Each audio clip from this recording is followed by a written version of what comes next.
and I wanted to share the idea of the book with everyone. So I have brought a few copies and I wanted to share that around so that while we have a conversation, you can have a look at the book, you can feel the book and flip a few pages, see the contents, and see that makes sense to you while we are talking. So I'll ask my friends to help. Okay, so while the books are being passed around, I would like to begin. Okay, so I would just like to start off with how he has described the book. Okay, so imagine you're watching a documentary in which a lion is eating a deer. With whom do you empathize? Depends on whose documentary it is.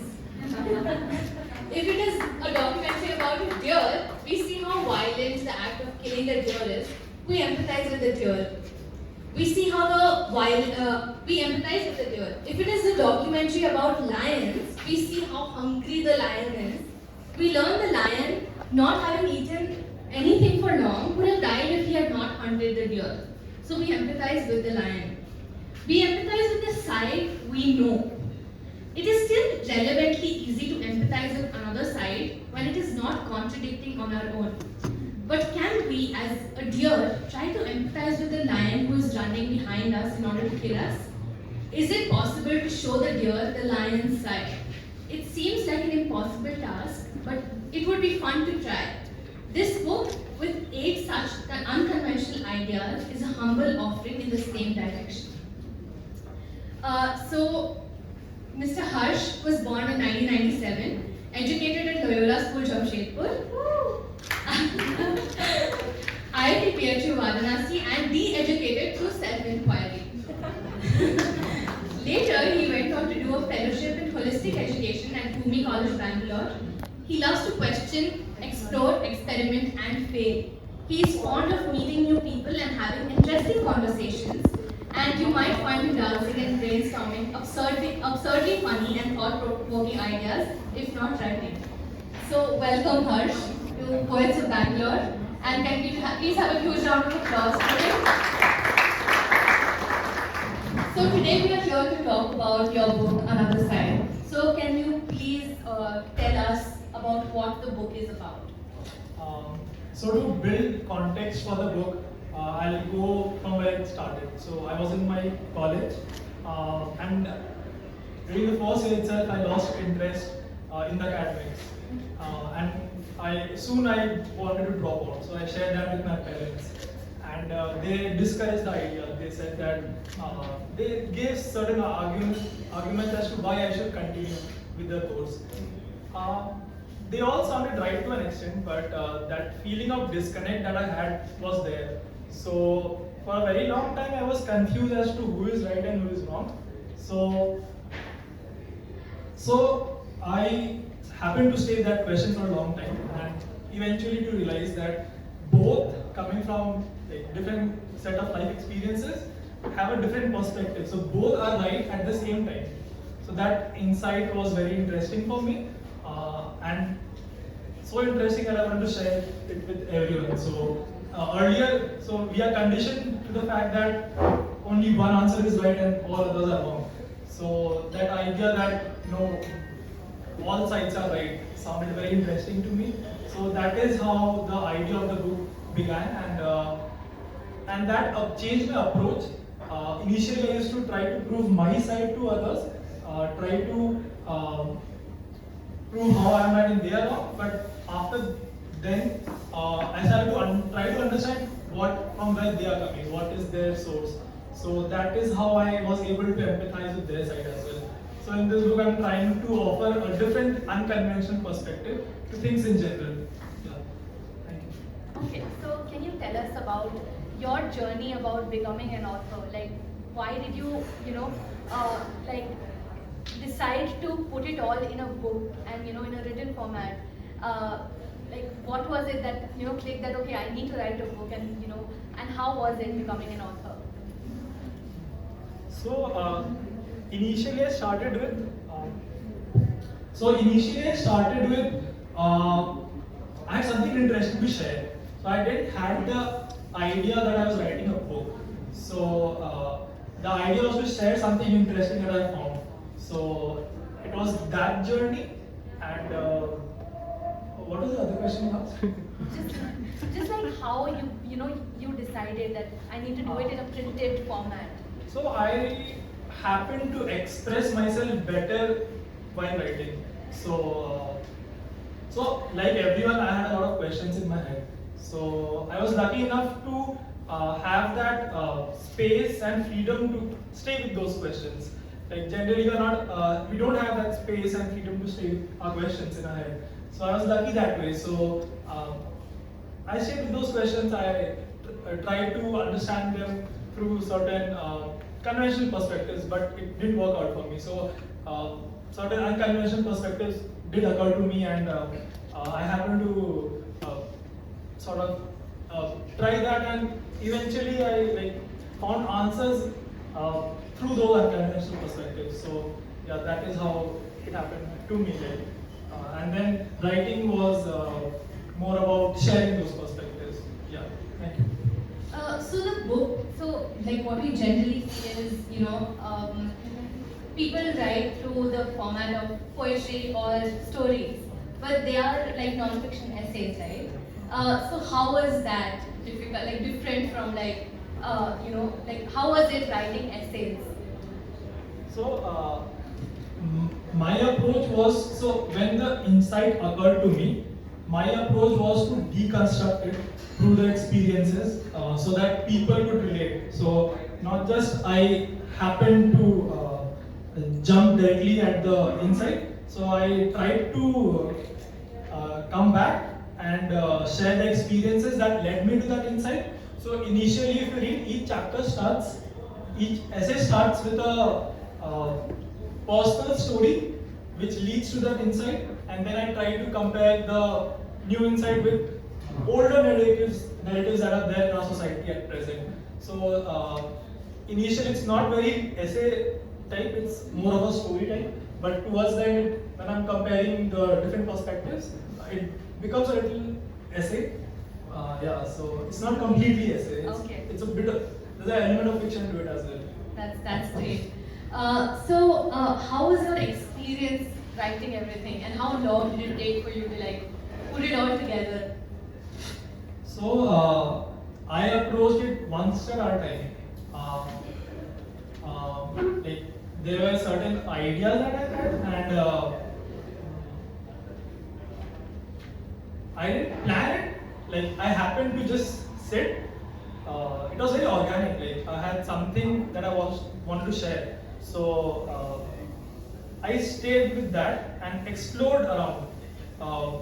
And it was very organic that way because it built on itself. Like I didn't ever force myself to write. It just happened through me. The writing process happened through me. So and it took a year to write. So I didn't force myself to I didn't give myself deadlines, because when I was forcing myself, I saw that the thing that I wished to share didn't come naturally. So yeah, so it took me a year, and yeah, that's it. Okay, so what inspires you to write? So like imagine if you come across a dog that has 10 legs. Like wouldn't you click a picture and share that with friends? So anything interesting that you come about. So I'll share one insight that's there in the book.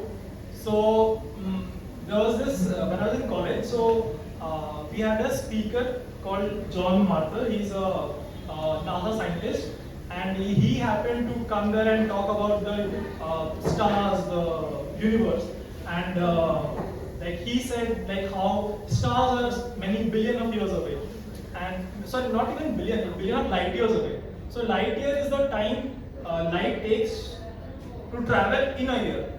So if a star is, for example, 5 light years away, so the light has to travel from that star to us, and it takes 5 years. So the way he put it was like we are looking in the past. So when we are looking at a star, we are looking in the past. So that idea was very fascinating to me. I stayed with that idea. So I tried to apply it elsewhere. So I could see a building. So when I was standing on the rooftop, I could see a building, and I so that the building is also like there's a gap between me and the building. So there's a gap. So light has to travel from that building to me for me to perceive. So that gap made me realize that that is in past with respect to me. So if I'm considering myself in the present, so I'm the reference for present for myself. The building there is not in present with me, so it's in past with respect to me. So I applied the idea more and more. So I happened to see at my arm fingers, and I happened to see that wait, this is also like I'm able to see it. So there's a gap between my fingers and my eyes. So this is also not in present with me. So the idea that like if I'm in present, I cannot be in past. So the idea that this finger is not in present with me sort of goes towards this finger. Like these fingers are not me basically. So you cannot be in present and past at the same time. I'm considering that. So like they are not in the same at the same. Like I'm not this body basically. That goes into philosophy if you read. But yeah, that idea is very interesting for me. Like I wish to share that. So Now yeah. it is spiral. Huh? Now let us go through that spiral. That's all. That's all. Yes. That's what I was saying, that it's very crazy how your brain works. And like we're all in that loop now. So that brings me to my next question. Like what was the most difficult part about writing the book? Because it's crazy how your brain works. So did you get stuck in that spiral? I feel it was more of an exploratory journey. So I didn't feel like I was stuck. I felt that I was exploring different ideas. So difficult part for me would be that initially I had expectation from myself that I would write a certain way, be writing certain pages in a day, something like that. So I had expectations from myself. So realizing that was I feel the most difficult part, and yeah. So when you are aware of what you are expecting, you are not letting yourself be basically. So that was a good relief for me when I realized that. Yeah. So was there any path that you followed, some like a routine that something like This many pages in this day or something like that? Because with poetry, a lot of people here write poetry, and with poetry it just comes very naturally, and everything. So was it different in any way, writing a non-fiction book? For me, so I didn't. So if you read the third essay, therein it says that we cannot plan in future. So future is a imagined time that we have with respect to our experience of our past. So basically, that's an imagined time. We don't know about it. So my idea is that I don't plan. So it's more with the flow in the moment kind of a thing. Always I ask myself what is the most important thing that I can do at present, and I try to do that. So that is how it works for me.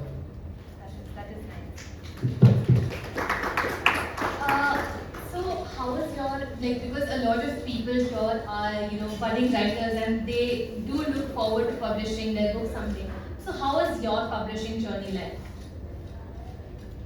So after having written the book, I was considering to go to a publisher, but I tried to sort of challenge myself and see can I do it myself. So I was lucky to have a father who is into translating. So he has he has an idea as to how to go about it. Not very much, but I explore that as well. So. For publishing, only you need a ISBN number, and that you can apply it in a government website. So I did that. My father has a contacts in press, so there I threw in my job there, and someone helped me with formatting. A friend of mine designed the cover, and so it is all I feel like collaborative, yeah, and people help, and that's how it's here. Wow, that's really amazing, because this is a different approach to publishing that we are seeing here. So can you read out an excerpt, your favorite excerpt from the book?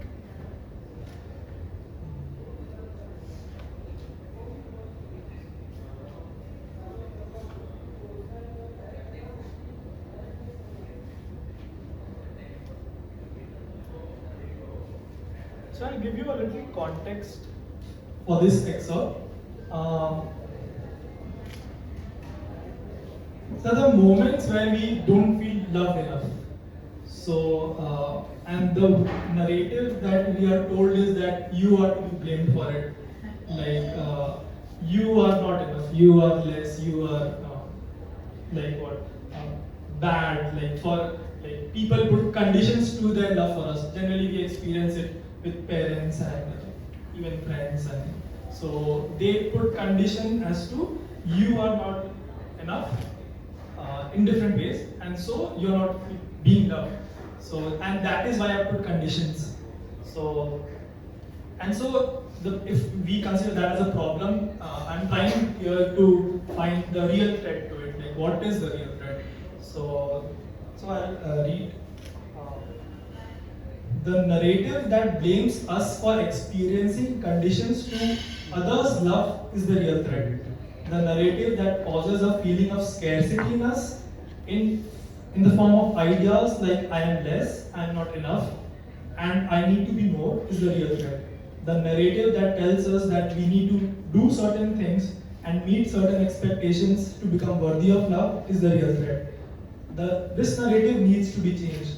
The actual reason we are not being loved is that the people, the spaces, the systems we are a part of are incapable of loving us for who we are. There is no problem in us if we are not feeling loved. You don't have to do anything to deserve love. Irrespective of how weird, disobedient, bad, ugly, poor, stupid, unappealing, or big of a failures others perceive you as, you deserve to be deeply, deeply, and intimately loved. When someone calls you bad, weak, stupid, unsuccessful, etc., understand that it's not objectively true. It's just their definition of you.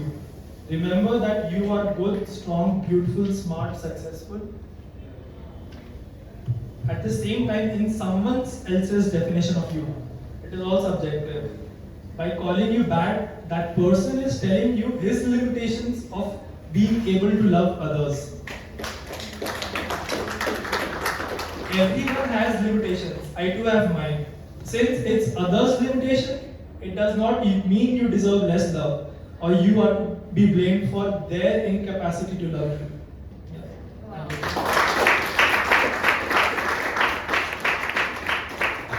That was truly, like, we wanted to hear that. So thank you so much. Do you have any message for all the people present here and like specifically for budding writers? So, I also mentioned this in the book that there's no one fit for all. So, I don't have a message. But yeah, maybe you could reach out and I'll send you a message on WhatsApp. Other than that, like, if any of you want any help or as you said, for writing, in the writing process, in the publishing process, I'll love to help. So, in anything elsewhere as well. So, yeah, please, thank you. So, does the audience have any questions for Mr. Harsh? नहीं चाहिए. Hi Ash. First of all, you look great. यार. That's a beautiful attire. So basically, the question which I had, आपने कहा कि ये हाँ कि you had this in a very organic process, and in a year you finished writing. I was just going through a book. पीछे के references का बड़ा सा बेड़ा लगा हुआ है, which made me remember my engineering days. So how do you have research as an organic process? I mean, you can pen down your thoughts, your ideas, that's a very organic process. But when you go through all these heavy books, the research you do, how do you get the motivation to do that? So I'll put this on silent first. Which is a reminder for everybody to put their phones on silent.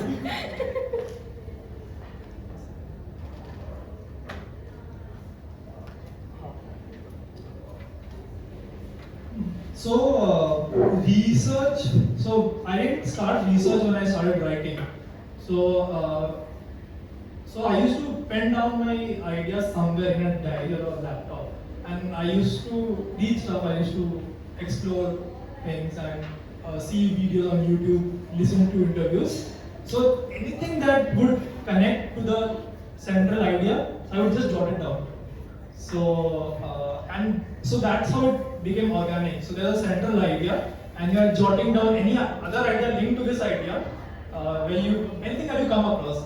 So I didn't do research per se, but yeah, it happened to me. Like things came my way, and since I was with that idea, the question, so it started coming to me. It came to me, not that I did research. That's a happy reason. Yeah. Thanks, Ash. Any other Anyone questions? else? Okay.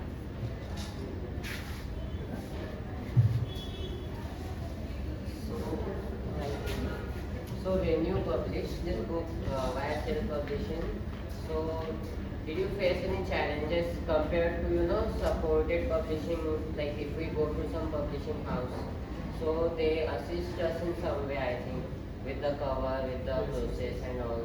So what were the challenges that you faced, and what are the takeaways or the benefits from self-publishing compared to those? I wouldn't be able to compare the two because I've never been in that process. But I'll tell you what I think. So, so there are things that publishing houses have to offer, the services that they offer. So I was aware that I won't be getting that. So I started asking for help. So with friends and family, and see how they could sort of collaborate or join in and help me. So the challenges, I feel like I don't see them as challenges, I see it as part of the process. So with editing, I took help of a friend and my father. So I shared the book or the manuscript with them, and they used to give me feedback, and based on which I used to sort of edit. With cover, a friend of mine joined in and helped. With ISBN, I called a few people, got their advice, explored myself. With like marketing, I'm still figuring out how to market this. Yeah, that was my follow-up Yeah, question. so I don't know, so I'm just exploring, so I'm just figuring out. Yeah. Okay, so I would like to, I'll just yeah. So I would like to add on to your to his answer. Is that like in this case, like Harsh was very lucky to have like people around him who helped him out, and like with his father and friends with editing and the formatting of it and designing of the book cover. But a lot of us don't come from that background, and like we don't have people around us who also have that idea about like what to do and how to do it. So that's where I would like to talk about Authors Gully. Is that the first thing that comes to mind when like we think about publishing as budding writers is that traditional publishing. But traditional publishing houses do not usually accept books that are written by budding writers. So next up we go to self-publishing houses, and that market is a crazy market because there are so many self-publishing houses available, and like crazy finances are required. So as students, we do not have that set of strong finances that we are coming from. We just want our book out. So that's what that's the problem that Authors Gully came out of. That is when I was publishing my book back in 2020. Is that when I started researching about all these self-publishing houses, I noticed that they're all offering the same services, but they're charging different prices. And because they're offering the same thing, but prices are different, right? So that's when my friend Jeepan and we founded Authors Gully. And Authors Gully is a place where you come in as a person with a manuscript, and we ask you a certain questions as to what services that you want. you might not necessarily need a book cover or a editing. You would have done it by yourself. So just what you need is what we offer. Like we give you a set of self-publishing houses that are offering that to you, and that is according to your budget. Ranging from lowest to the highest, whatever is your need, we cater to it. And we've published a lot of authors, Asta being one of them, and she keeps coming back to us because she keeps writing books. But yeah, so that's the thing that every one of us writes, and we should be able to publish whenever and however we want to publish. So in case any of y'all are interested in publishing, Authors Gully is a non-profit. Like we just exist to help y'all. We don't charge any money. So you can just get your writings published in a book format, because there are never enough books in the world. So yeah, so that was answering your question. Now moving on to Shashank's question. I read about you on the Instagram post. So I read the places you educated from, and then it was written that you de-educated yourself. So I would like to know about the process of de-education and why is it very important.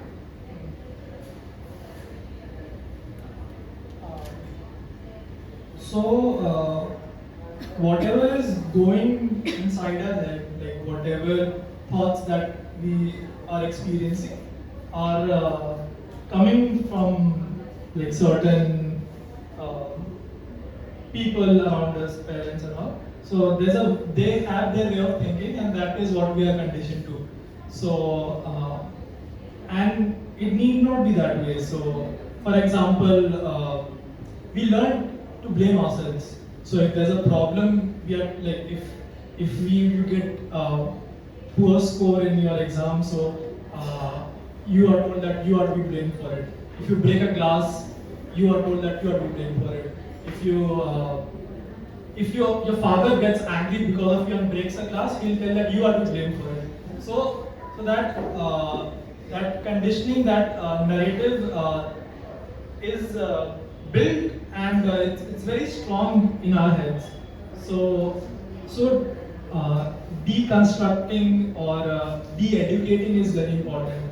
So in school, for example, as I said earlier, that there's only one answer, and the teacher answer is the correct one, and or whatever is written in the book. You're not allowed to question or argue with the teacher or with anyone in general. So there is no one right answer. That is what I'm trying to say. So that is very important, I feel, to know that everything is a perspective. It's their perspective, but it need not be that way. And there are so for accepting yourself, I feel, since you asked why is it important, so we have our feelings, we have our intuitions, so and we are taught not to give importance to them. So if you feel that if you tell your parents that I don't feel like going to school, or I don't feel like eating something or anything, but they respond in a way. See, I'm using the analogy of parents, but it could be anyone, not just parents. Sorry. So so it is very important for us to give importance to our feelings and intuitions for our own well-being, for our own mental and physical well-being. So, and you know yourself better than anyone else. That is what I'm arguing, that people like to say that they know more than you, but no, I'm arguing that you know yourself better than anyone. So it's very important to give your feelings and your intuitions that importance. So that's how it's important, the education. Yeah. If you're talking about de-education, and you give us the importance of de-education and deconstruction, and we are talking about it in general as well throughout the event today. So how do we do it is my question. How do we deconstruct that image? Do you think you said that you de-educated yourself. So how did you do it, and how do you think other people also should do it? So again, there's no one way to it. There's no one fit for all. So what helped me, I'll share what helped me. So like spending time with myself. So we hardly get that time. So I like encourage people to stay like be with yourself, uh, dive deep and see what are the thoughts. Try to figure out the source of those thoughts. Like when did you get conditioned to those that kind of a thinking. So that is one way. Being in nature helps me. So I try to maybe walk in a park or visit a lake or something like that. Then what else? I guess deep breathing helps for me, like works for me. So that is something that I do, and having a conversation around it, talking to people. The more you talk, the more you sort of can introspect, and you get sort of you learn from everyone. So I happen to learn from everyone. So by having those conversations, you sort of something clicks, and that is an insight to how things are. So that helps. That all helps me. So yeah, you have to find your own way, I feel. So are there any other questions? I just want to say great insights first of all. And secondly, just a personal question. It feels like your brain is always in overdrive, right? You think a lot about things and I relate with that. But how do you or you would have instances where you really want to shut off and be like, I don't want to think anymore for some time. How do you do that? Do you meditate any? And if you do, how do you shut it off and just relax for yourself? Not think. Very nice. So, so children with like inspire me a lot. So one way is to spend time with children, like, and just observe and be with them. And you need not like you just watch them. Like they are so in joy every day. So that helps me. And nature, I feel like it helps you calm down, slow down. So these are two ways I guess I slow down. Can I add on to that? Movement really helps. Getting Yeah. into your body takes you away from the mind and heart. Yeah. So you can like go any physical activity, play a sport, either dance, or just like grow on music. Yeah, like playing. Yeah. She said like playing. So I realize that when I am in my element when I am not having any thoughts. So while playing, for example, as you said, you're not having thoughts. You are very focused. If I'm playing football, I'm very focused on the ball. And then things happening around. So yeah, playing helps. So any other questions? Okay. So, because we were talking about a lot of thinking and stuff, do you deal with analysis paralysis? Deal with analysis paralysis and any decision how to overcome that? Like you're not. So does that mean that I'm not able to make a decision? And conclude and be at peace with it. Yeah. So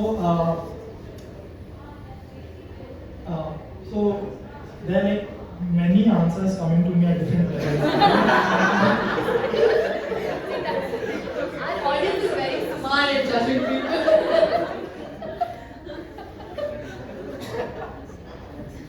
So like I accept that there's a confusion. That I don't know, and confusion is a good thing. That you're not just going by something. You're taking your time. So I feel that being confused is a good state. So I accept that. And so another thing that you said is that not feeling confident about the conclusion, something like that. Did you say? Be at peace with it. Exactly. Yeah. So so if you read the last essay where I'm exploring choice, so I'm exploring and I find that like it may be abstract at present, but if you read, you'll get an idea that choice is an illusion. So that we are not actually choosing stuff. So I'm just telling you that is how I make sense of things. So if I happen to so-called choose something, I know, given that perspective, that logic, I know that I didn't make a choice, like, it happened to me. So, and since I cannot do anything about it, I just go with it. Like, it's fine. Like, it happened to me. So that is one way I make sense of that. So yeah, if that answers the question. Yeah. So I think that was the last question. Also, at the end of the event, you can definitely reach out to him and talk to him about his book. And also, he's giving a special Poets of Bangalore discount on his book. So y'all can definitely reach out to him, and he's giving out signed copies of his book. So yeah. All right. So thank you so much, Harsh, for joining us. It was a amazing conversation. I'm sure everybody enjoyed it. Thank you so much for being this lovely audience. I'd like to share a poem called Women's Day, and like I too wrote one, so if that's allowed. It's a women's only event. Discount for the men. Yeah. So the title of the poem is She Dared. Chains of endless expectations, head full of dreams many. She struggled between them both, but could not accomplish any. Confused, she dragged all day. Take this route, they would say. The moment she was declared lost was when she found her way. With fire in her heart, she conquered those extra miles. Success, they count on fingers. She, those beautiful unbridled smiles. Thank you. Thank you so much. Thank you very much.